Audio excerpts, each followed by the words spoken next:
teman-teman, Shalom. Selamat malam, semua diberkati Tuhan hari ini ya.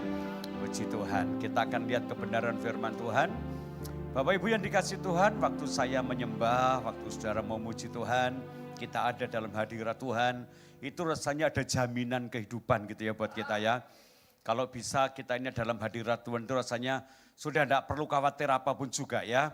Kalau kita harus mengakuinya bahwa dalam hadirat Tuhan itu saya dan saudara dapatkan sebuah jaminan, maka tidaklah ada kekhawatiran, tidaklah ada satu ketakutan dalam mengarungi kehidupan ini. Kenapa? Karena semua Tuhan sudah atur buat saya dan saudara. Caranya kita tidak tahu, tapi hasilnya pasti yang baik buat kita. Yang percaya katakan amin. Ya, katakan amin ya. Coba kita lihat sama-sama seorang yang takut akan Tuhan dan begitu hebat pelayanannya, hidupnya, ya sampai-sampai dia membuat sebuah kesaksian dan kesaksiannya itu padat, singkat, tapi luar biasa. Ya satu malam saya membaca dalam Alkitab ini kesaksian yang hebat. Ya kesaksian yang tidak begitu bertelit-telit tapi panjang waktunya gitu ya. Nanti Pak Yos tolong saya Pak ya untuk bacakan ayat-ayatnya. Ya itu ada mic di depan itu ya. Oke. Kita akan lihat sama-sama dalam 2 Samuel pasal 23. Ayat 1 saja saudara ya. 2 Samuel pasal yang ke-23 ayat 1. Ini merupakan sebuah kesaksian. Ya hari ini saya sampaikan kesaksian ini kepada saudara. Mari silakan Pak. 2 Samuel pasal 23 ayat 1. 2 Samuel ayat yang pasal yang ke-23 Ya. ayat yang pertama. Ya. Inilah perkataan Daud yang terakhir. Ya inilah perkataan Daud yang terakhir. Bapak Ibu saudara sebentar. Kalau perkataan Daud yang terakhir itu jangan dipikir Daud sudah ada di tempat tidur sadang-adang habis ini mati. Ya, kadang-kadang kata-kata kita ini menunjukkan kepada suatu peristiwa gitu ya. Daud perkataan terakhir bukan sebuah firasat atau satu kata-kata yang menutup hidupnya. Kenapa? Setelah dia menyampaikan kesaksian ini, perkataan ini, dia masih menyampaikan banyak hal ya. Dia masih tercatat kepahlawanannya, bagaimana kerajaannya, bagaimana kokohnya pemerintahannya.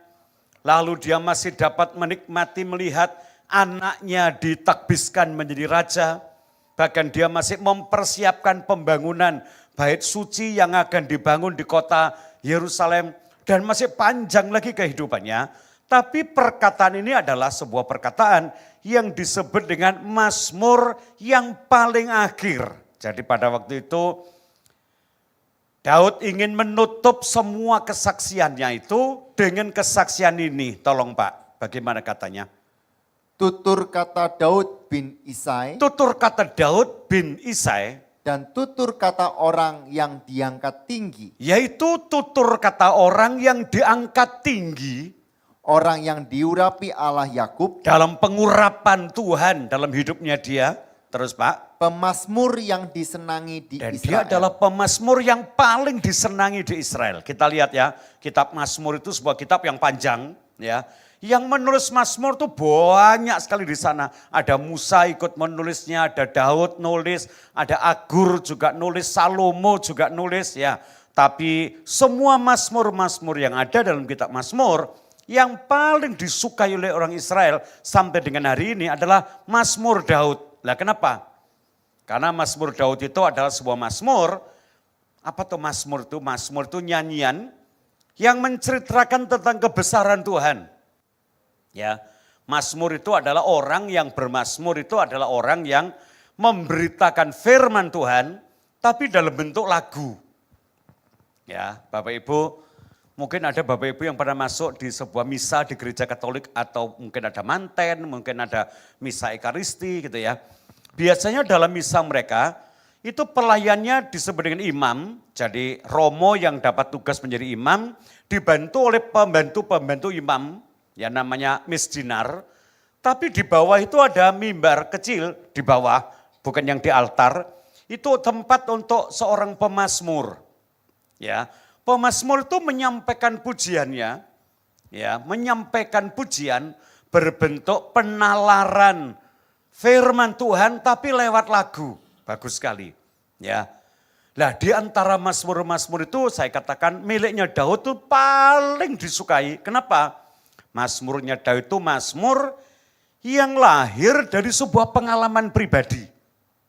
Ya, mazmurnya Daud itu bukan mazmur yang, kalau saya katakan dengan bahasa saya ya, bukan mazmur yang awang-awang di atas awan-awan itu, saudara ya. Tapi mazmur yang benar-benar melekat di bumi, ya, yang dialami oleh seseorang. Ya, saya kalau dengar khotbah juga kadang-kadang memang khotbah itu ada dua macam, saudara ya. Ada khotbah yang terus ngawang di atas gitu ya, sampai medune angel itu ada loh Pak Yo ya. Halo, betul ya, iso take off lalu ndak iso mendarat itu loh ya, mendarat jamin tek ya. Halo, betul ya, ada ndak kira-kira? Saya pernah ya, gereja saya dikunjungi pendeta khotbah, mulai take off itu, wis nuwur wis angel ya. Sampai tidak mudun-mudun, sampai ada tanda jamnya habis, baru mudun lagi. Ya, tapi yang diceritakan ya di awan-awan sih tidak nginjak bumi gitu loh. Kan ada juga ya. Tapi ada juga khotbah yang disukai jemaat adalah khotbah yang benar-benar khotbah itu ada di antara setiap kehidupan gitu ya. Dan kadang-kadang ini lebih menyentuh lah. Daud itu modelnya begitu. Ya. Memang setiap hamba Tuhan itu punya ciri khas masing-masing. Kalau mazmurnya Salomo isinya tentang pengajaran. Kalau ayahnya Salomo, Daud, mazmurnya isinya tentang kesaksian. Ya, bagaimana Daud bersaksi dari sebuah kata yang disebut dengan, ulangi lagi Pak, sekali lagi Pak, tolong Pak. Perhatikan ya. Tutur kata Daud bin Isai. Tutur kata Daud bin Isai, tutur kata Daud bin Isai, itu Daud bin Isai itu adalah predikat yang pertama dimiliki oleh setiap orang. Belum punya jabatan, belum punya apa-apa, belum punya sebutan, ya pasti disebut namanya dan nama bapaknya. Halo? Betul ya? Pasti namanya dia dan namanya bapaknya. Ya, Stefanus Suwarno, punya anak namanya Ebenezer Suwarno. Terus punya anak lagi perempuan namanya ya Eulin Keila Suwarno gitu ya. Yohanes Gunawan. Pasti muncul anak-anak semua pakai nama Gunawan. Nah, pada waktu anak itu pakai nama familinya, itu sebenarnya belum jadi apa-apa. Daud dimulai kehidupannya sebagai Daud bin Isai, Daud anaknya Isai. Coba perhatikan, tapi Daud anaknya Isai ini adalah orang yang tutur kata Daud bin Isai dan tutur kata orang yang diangkat tinggi. Diangkat tinggi. Hebatnya, orang yang dipermuliakan, orang yang dipulihkan, orang yang dijadikan istimewa luar biasa. Dari Daud bin Isai menjadi orang yang diangkat tinggi oleh Tuhan, terus Pak. Orang yang diurapi Allah. Dalam urapan, dalam pengurapan, dalam pilihan. Karena orang yang diurapi itu adalah orang yang diteguhkan bahwa Tuhan menyertai dia. Ya, lalu dia menjadi seorang apa Pak yang terakhir? Pemazmur. Yang disenangi di yang Israel. sangat disenangi di Israel. Nah, ini sebuah kesaksian. Dari orang biasa jadi orang luar biasa, bahkan jadi orang yang istimewa, yang tinggi hebat, karena dalam pengurapan Tuhan. Saudara yakin kita diurapi oleh Tuhan? Ayo yakin, yang nggak yakin tepuk tangan dulu. Yang meriah buat Tuhan kita, amin. Saya yakin Anda pasti pernah didoakan Bapak Gembala dan diurapi. Pernah kan? Halo pernah? Siapa yang enggak pernah? Pernah? Oke. Nah, pada waktu kita diurapi, memang pengurapan itu enggak mengubahkan apa-apa sepertinya. Ya diolesi minyak dalam nama Bapa, Putra dan Roh Kudus, diurapi minyak dan sebagainya, Anda pulangkan biasa. Tapi sebenarnya dalam buah proses pengurapan, itu ada sebuah kuasa yang akan mengangkat seseorang jadi orang dari biasa, Daud bin Isai, menjadi orang yang diangkat tinggi oleh Tuhan. Dan dalam pengurapan itu dia akan menyaksikan kebesaran-kebesaran Tuhan di dalam hidupnya. Kenapa saya katakan demikian? Kalau bukan Tuhan, Daud itu tidak bisa loh jadi raja. Kenapa? Saudara jangan lihat orangnya dulu, turunannya saja dari nenek moyangnya itu tidak mungkin dia jadi raja. Saya kalau lihat siapakah Daud, ya tanpa pengurapan, tanpa pilihan, tanpa rencana dan karya Tuhan, tidak jadi apa-apa. Betul kan ya? Coba kita nginceng malam ini sebentar, 30 menit ini kita tahu ya.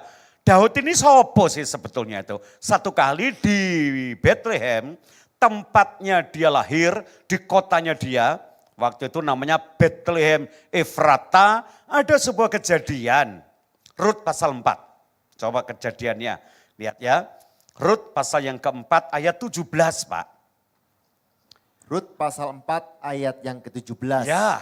Dan tetangga-tetangga perempuan Ada tetangga-tetangga perempuan. memberi nama kepada anak itu. Ya, ada satu anak yang lahir, lalu pada waktu itu tetangga-tetangganya perempuan, yaitu memberikan nama kepada bayi yang lahir itu. Terus Katanya, pada Naomi pada Naomi telah lahir telah lahir seorang anak laki-laki. Pada Naomi.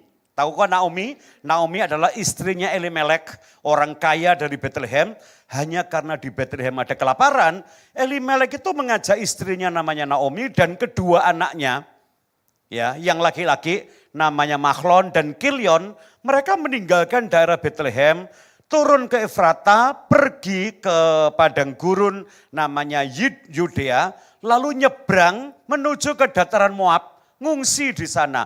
Pikirnya dia, nanti kalau ya Bethlehem pulih, sudah ada masa subur, balik. Ya, pada waktu dia tinggalkan Bethlehem yang namanya rumah roti, dia sampai di Moab, sesuatu terjadi, Elimelek mati. Pasti Naomi setelah menjadi janda. Anaknya dua-dua menikah dengan orang Moab. Mahlon punya istri namanya Orpa, Kilion punya istri namanya Rut, masih ingat ya? Mahlon mati, Kilion mati. Jadi ada persatuan janda-janda Israel. Satu namanya Naomi, yang dua namanya Orpa, yang ketiga namanya Rut. Lalu ketiga orang ini rapat, katanya Naomi, gini loh anak-anakku, mantu-mantuku. Kamu tidak akan bisa menikah lagi kan, menurut tata cara nenek moyang mereka, kalau menikah kan dengan anaknya Naomi lagi. Kalau malam ini mama harus cek ventus waing, langsung. Ya, ono sulapan ini kira-kira, kata Naomi. Mari waing langsung melahirkan, apakah kamu akan tunggu anak ini sampai dewasa dan kau akan mengawininya? Dan lagi akhirnya sudah tua. Jadi begini, aku tak pulang ke Bethlehem, Orpa, biar engkau melanjutkan hidupmu di Moab. Lalu Orpa mencium mertuanya dan kembali kepada bangsanya. Lah, Rut mantunya Naomi itu tidak mau pulang. Sampai di perjalanan perbatasan, Naomi berkata, Rut, itu loh, iparmu, Sausau mungkin ini ya. Karena ipar yang lebih tua kan ya. Sausaumu itu sudah wicia, itu tidak wicia pisan tah. Katanya dia ngomongin, ndak wis mah, nanti aku wicia juga mama mbek sapa, ndak wis. Pokoknya kemana mama pergi, aku pergi. Ya, apa yang jadi cita-citanya mama aku ikut, dan di mana mama mati, aku juga mati di sana. Bangsamu, bangsaku, Allahmu juga Allahku.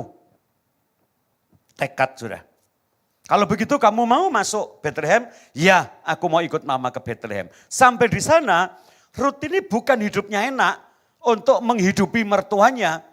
Dalam bahasa Jawa, dia itu harus ngasak luru-luru. Cari butir-butir leles-leles, butir gandum. Kok ya pas Tuhan itu atur, ada seorang pemilik gandum yang kaya namanya Boas. Nah Boas itu masih familinya Naomi. Ya karena apa? Dia masih famili dengan Elimelek. Dan diurut-urut-urut Boas ini berhak menikahi seorang janda dari Moab. Namanya Rut. Lalu Rut ikut nasihat mertuanya. Singkat cerita Rut menikah dengan Boas. Betul kan ya? Terus melahirkan anak.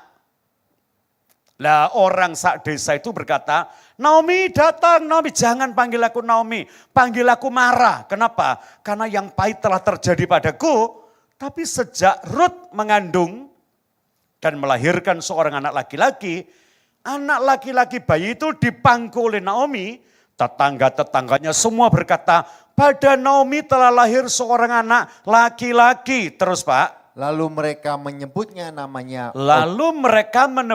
namanya Obed. Dialah ayah Isai, Obed ini ayahnya Isai. ayah Daud. Dan Isai ini ayahnya Daud. Ini sejarahnya. Siapa Daud? Bapaknya Daud, ayahnya Daud, papanya Daud namanya Isai. Ayahnya Isai, engkongnya Daud namanya Obed. Lah, kongconya Daud namanya Boas. Makconya namanya Rut. Jelas ya? Jadi Rut ini adalah orang Moab. Kawin dengan orang Ibrani, namanya Boas, punya anak Obed. Obed punya anak Isai, Isai punya anak Daud. Jadi makconya Daud, tak ulang lagi supaya Anda tahu. Makconya Daud ini orang Moab. Lah sorry, di tengah-tengah orang Israel ada peraturan khusus untuk orang Moab. Saya cerita ini supaya Anda tahu urapan Tuhan itu luar biasa. Ya, supaya kita ini tidak cuma ikut-ikut diurapi. Lah pancet aja loh Pak. Perhatikan. Waktu Daud diurapi oleh Samuel, dia ya tidak berubah apa-apa. Tapi lihat dulu. Sekarang ingat ya, saya ulang sekali lagi. Ayahnya Daud namanya Isai, engkongnya Daud namanya Obed, kongconya Daud namanya Boas, makconya Daud namanya Rut. Rut orang Moab. Lah, peraturan khusus untuk orang Moab, Ulangan 23 ayat 3. Saya kenalkan ini supaya Anda tahu sejarahnya si Daud ini. Ulangan 23 ayat yang ketiga. Ayat yang ketiga. Seorang Amon atau seorang Moab. Jadi ada dua suku bangsa. Satu Amon itu anaknya Lot nomor 1. Yang satu Moab itu anaknya Lot yang nomor 2 keponakan Abraham. Jadi orang Moab keturunannya Lot, orang Moab. Terus Pak. Janganlah masuk jemaat Tidak Tuhan. boleh masuk jemaat Tuhan. Jadi orang Moab tidak boleh melok doa malam di KAB Tegalsari. Gak oleh. Menurut peraturannya orang Israel. Orang Moab itu jangan masuk sebagai jemaat Tuhan. Terus Pak. Bahkan keturunannya. Bahkan lihat saya. Keturunannya. Yang ke-10 pun. Yang ke-10 pun. Turunan ke-10. Tidak boleh masuk jemaat Tuhan. Tidak boleh masuk jemaat Tuhan. Sampai selama. Bahkan sampai selama-lamanya. Jadi kalau saya lihat ada orang Moab itu hidup di tanah Israel. Jangankan punya kedudukan. Ibadah saja tidak oleh. Haknya dia menjadi orang Ibrani juga tidak boleh. Bahkan dia tidak diakui walaupun Rut berkata, Allahmu menjadi Allahku, Tuhanmu menjadi Tuhanku. Dan di mana engkau meninggal, dimakamkan, aku juga akan dikuburkan di sana. Itulah pengakuanmu. Lah ini ada peraturan khusus untuk orang Moab. Lebih parah lagi ayat 6 tolong Pak, ayat 6. Langsung. Ulangan 23 ayat yang ke-6. Ya ayat yang ke-6. Selama engkau hidup. Selama engkau hidup orang Israel, seumur hidupmu. Janganlah engkau. Mengikhtiarkan kesejahteraan. Mengusahakan, mempermudah, membuat orang-orang Moab ini. Kesejahteraan dan kebahagiaan menjadi mereka. Sejahtera dan bahagia di tengah-tengah kamu. Sampai kapan Pak? Selama-lamanya. Coba lihat. Ya, 10 turunan pun tidak oleh. Surabaya ini orang cuma kenal paling banter 7 turunan. Lihat orang Surabaya yang ngerasa nih orang kan mesti 7 turunan. Halo betul ya? Iku wong sugih lho, iku dipangan 7 turunan gantente. Pernah dengar itu ya? Berapa turunan? 7 turunan. Sugih iku. Saya pernah melayani satu ibu dalam konseling. Dia berkata begini, oh aku saking benci nih ya Pak. Heran, saking buanci nih. Demi Tuhan aku ngomong, lho saya tak cik, kok iki sumpah ngono maksudmu? Ya model ngono lah, ora oleh lho, Kristen gak oleh sumpah lho aku ngomong gitu ya. Apa demi Tuhan aku pak ngomong, lah ya apa? Sampai turun-turunku, ya besanan nabi wong iku, sampai 7 turunan. Lah saya ngomong, wis to yakin cik, gak kira sampai 7 turunan, 4 turunan tak cik ngeleng wis. Betul ya? Kok ngomong 7 turunan, 4 turunan wis gak ono wis, amblas wis nang ngisor, ngeleng wisan. Tahu 7 turunan itu namanya apa? Ayo turunan pertama namanya anak. Anaknya anak jenenge putu. Betul ya Pak Yo ya? Anaknya putu, buyut. Anaknya buyut, canggah. Hebat. Kok ngerti? Anaknya canggah, wareng, hebat. Anaknya wareng, udek-udek. Oke. Anaknya udek-udek, gantung siwur. Itu ketujuh. Lah wong Jawa Timur entek wis gantung siwur iku. Gak ono maring gantung siwur, gantung panci, nyepak sablukan, gua dandang, gak ono ya. Cuma 7 ini. Cuma kalau orang Jawa Tengah yang punya darah biru keraton, itu sampai 10. Setelah gantung siwur, itu masih ada. Ya 3 lagi. Ya setelah gantung siwur, namanya Gropyak Sente, yang ke-8. Yang ke-9 namanya Debok Bosok. Betul ya? Debok Bosok. Ke-10 Galis Asem, setelah itu entek. Jadi terah-terah dulu 10 turunan 16 wis. Selesai. Untuk orang Moab sampai 10 turunan tidak selesai. Bahkan sampai selama-lamanya. Lah kita lihat Daud. Oh ya ulang lagi, bapaknya Daud namanya Isai. Engkongnya Daud, bapaknya Isai namanya Obed. Kongconya Daud, bapaknya Obed namanya Boas. Nah Boas ini kawin dengan orang Moab namanya Rut. Turunan keberapa? Ketiga. Ini kalau sampai ada model Indonesia zaman Orde Baru itu di screening, gak lulus Daud ini. Nenek moyangmu ndak memenuhi syarat. Halo? Saya jadi ingat waktu anak saya tes. Ya, wong jenenge anak lah ndak ngerti sejarah wong tua tuh ya. Tes jadi gua dari dokter spesialis ditanya. Ada darah Tionghoa ya? Anakku tolak.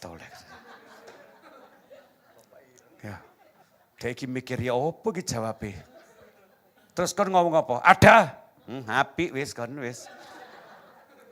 Lalu kok bisa ngomong ada itu apa? Oh. Lah aku eling ono engkong, ono emak, ono makco, ono kongco, masa gak ono ya sakno wong tuwek-tuwek iku. Oh ya edan wis aku ngomong gitu ya. Wis karepmu wis aku ngomong gitu ya. Jadi karena hidupnya masing-masing itu, aku sampai ngomong gini loh, mestinya lu ngomong, nggak ono darah Tionghoa. Kenapa? Darah Tionghoa itu bapak di Kuepang Bengkong. Nah, terus tanya, Kuepang itu apa? Lah salah sopo saiki ya. Kok ndak diceritani biyen-biyen iki ya. Lah wong makmu cerita aku iki wis mangap mingkem gak karuan. Ya, apa meneh cerita kamu kan ndak mungkin. Lah, waktu di screening itu sepertinya dia mesti takut. Temannya juga ngeden-ngedeni, kon ditakoni ngono. Iya, kon ngomong apa? Iya ono goblok kon tambah di goblok no cara ya. Lah terus ya apa? Ya muni gak ono. Loh, terus nek gak ono ya apa? Ya memang gak ono. Ya sekarang putuku ki nurun, Pak. Diam-diam tanya saya, "Bapak, noni ini ampiang ya?" Kon kok ro ampiang iku teko sapa aku ngono ya. Katanya orang-orang itu, lu noni ini ayu loh, iya soalnya ampiang. Boleh-boleh ngomong ampiang terus, ya pikirnya ampiang itu ayu.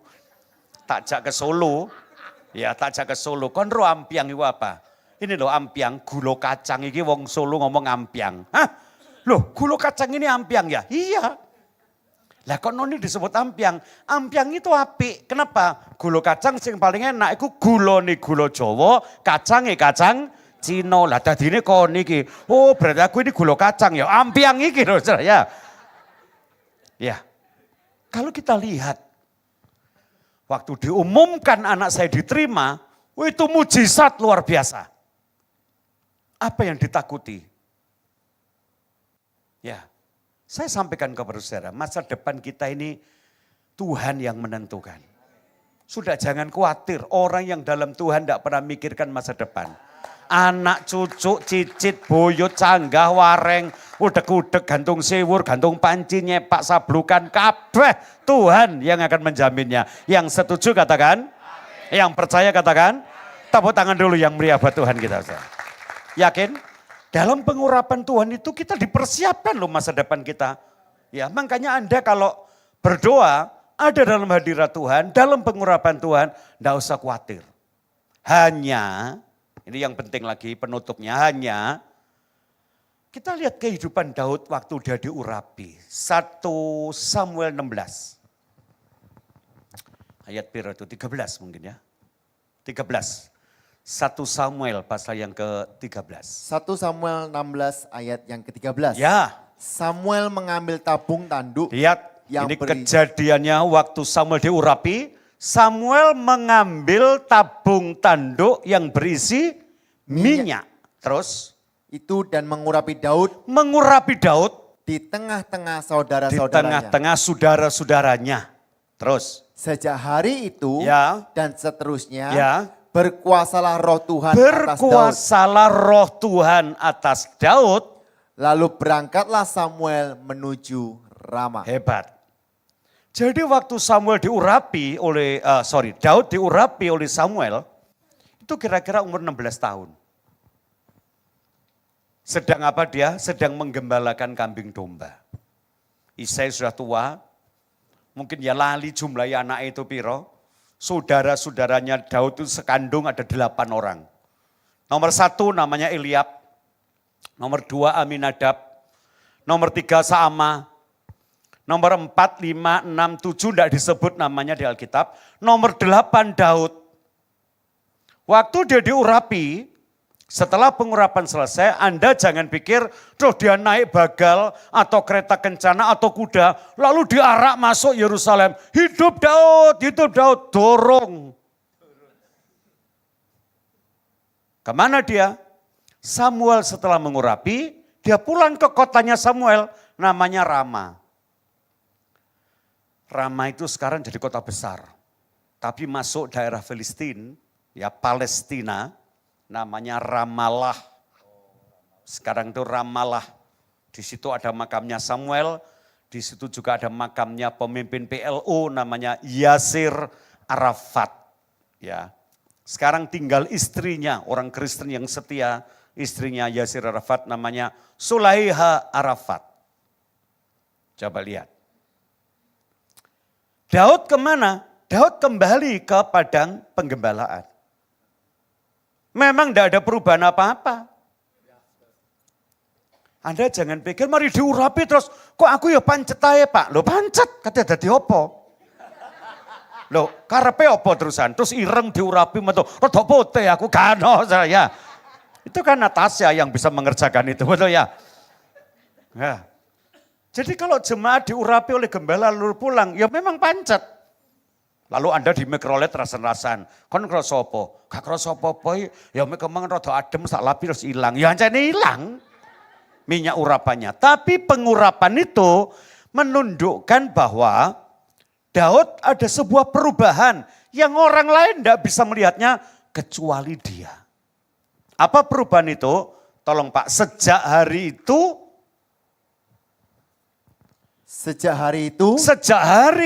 dan seterusnya dan selanjutnya berkuasalah roh Tuhan atas Daud. Ini yang berubah. Sejak hari itu dan selanjutnya roh Tuhan itu menguasai Daud. Itu bahasanya yang paling gampang. Nah sekarang ini ada terjemahan yang lain dalam terjemahan baru, perjanjian baru. Seorang yang namanya Paulus, dia ngomong kepada orang Korintus begini. Aku ini harus pergi ke Yerusalem. Dan aku enggak tahu apa yang terjadi di sana. Tapi feelingku gitu ya kalau saya terjemahkan. Aku akan ketemu dengan pengadilan, aku ditangkap dan dimasukkan dalam penjara dan aku dibunuh. Kan kroso, feeling. Halo? Tapi Daud berkata, aku pergi ke Yerusalem walaupun aku tahu semuanya itu.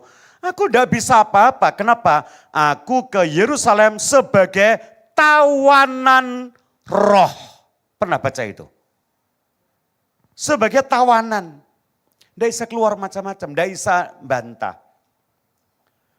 Yesus dibaptis di sungai Yordan. Lalu Roh Kudus turun dalam bentuk burung merpati. Setelah selesai Tuhan berkata, inilah anakku yang kukasihi, kepadanya lah aku berkenan. Roh itu membawa Yesus kemana?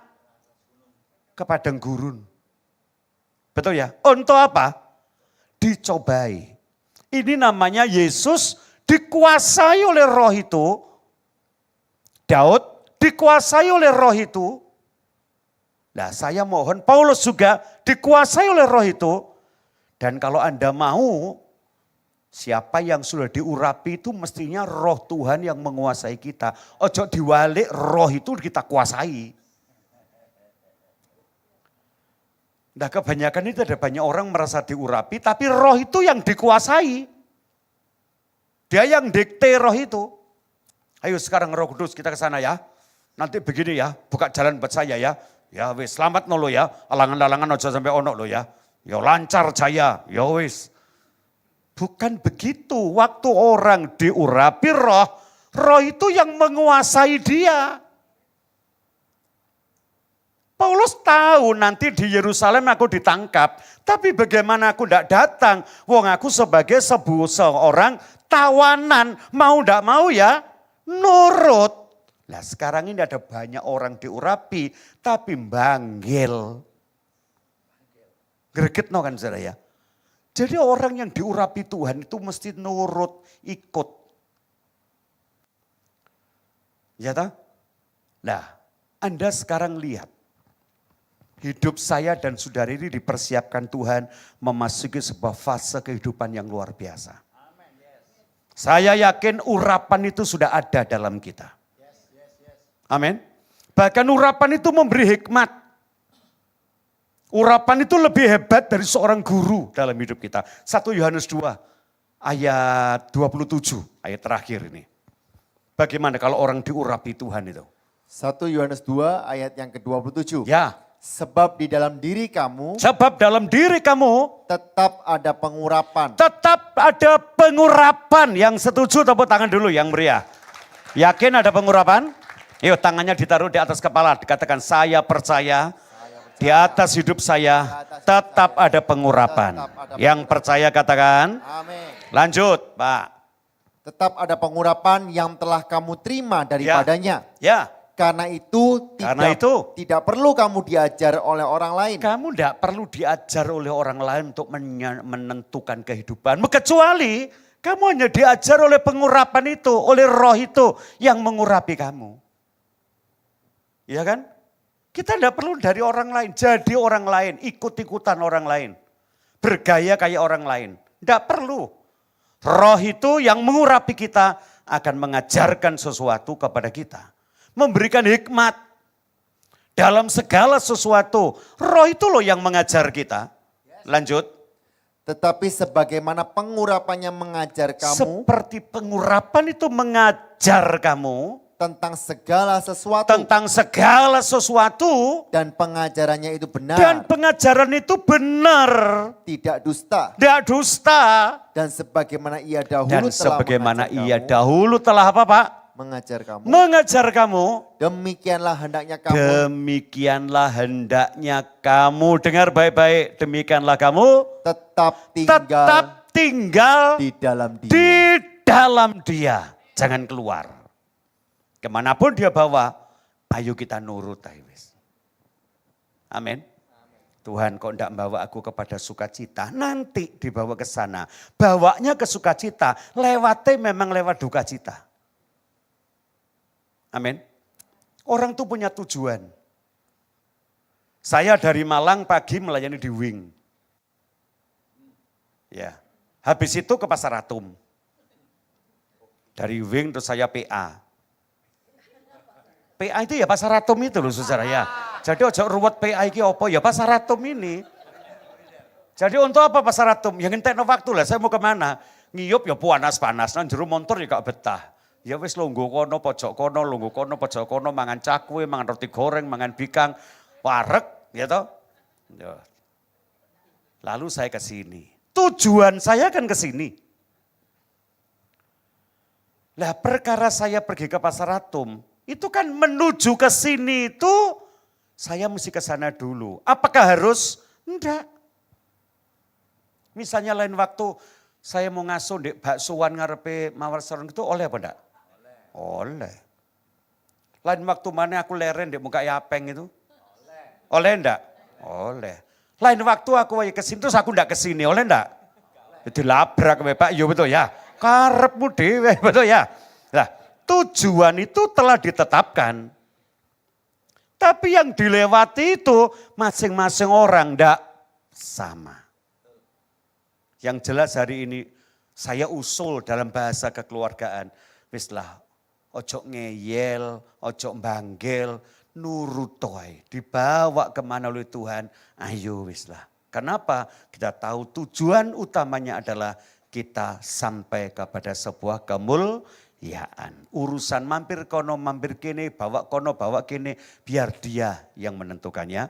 Dan kita akan sampai di satu hidup yang penuh dengan damai sejahtera. Tuhan memberkati kita.